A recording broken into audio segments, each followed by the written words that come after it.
অফিসে গেছে, অফিসে গিয়ে সিন ক্রিয়েট করছে, অফিসে গিয়ে গালাগালি করছে সবাই, অফিসে সবাই বুঝাইছে, অফিসের এক অফিসারের ওয়াইফ না কি হতে দেখে নিয়ে ওর একটাই দাবি, শাশুড়ি থাকবে না, শাশুড়ি গ্রামে যাবে, ও থাকবে।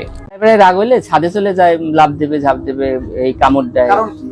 ওই আমরা ধরছি যে অত্যাধিক রাগ, এবং সে শাশুড়ি মানে ওই রিয়াক্ট করলে শাশুড়ি চলে যায়। সুস্মিতা মানসিকভাবে অসুস্থ, সে কখনোই সুস্থ ছিল না।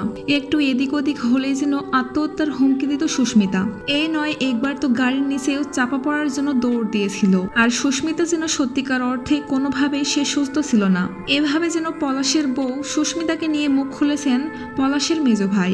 পলাশের মেজো ভাই সুস্মিতাকে নিয়ে নতুন করে এবার কি বলছে ভিউয়ার্স, এ বিষয়ে জানতে সম্পূর্ণ ভিডিওটি দেখে সঙ্গেই থাকুন। পলাশ সাহার মৃত্যুর পর থেকে সোশ্যাল মিডিয়ায় পলাশ সাহার মাকে নিয়ে অনেক দায়ী করা হয়েছে রীতিমতো। সুস্মিতাকে নিয়ে অনেক বেশি প্রশংসা করা হয়েছে।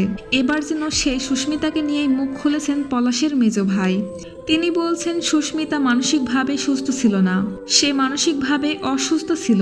তার একটু এদিক ওদিক হলেই যেন তিনি আত্মহত্যা করার জন্য ছাদে চলে যেতেন, এমনকি গাড়ির নিচেও চাপা পড়ার জন্য চেষ্টা করতেন, কিন্তু সেসব কাজে কখনো সফল হতে পারেননি।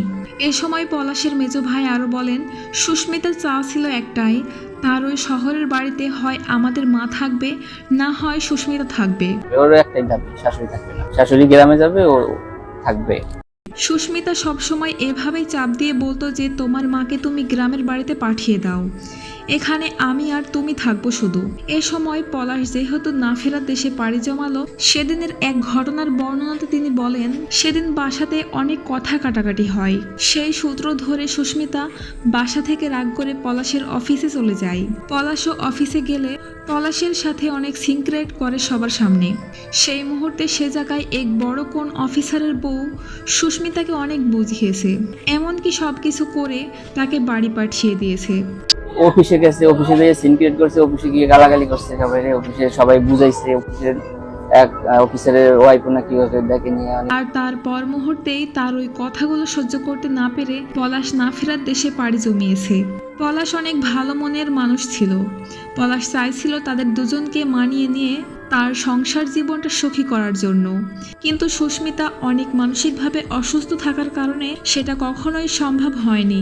এভাবেই যেন সুস্মিতাকে একের পর এক দোষারোপ করে কথাগুলো বলছিলেন পলাশের মেজো ভাই।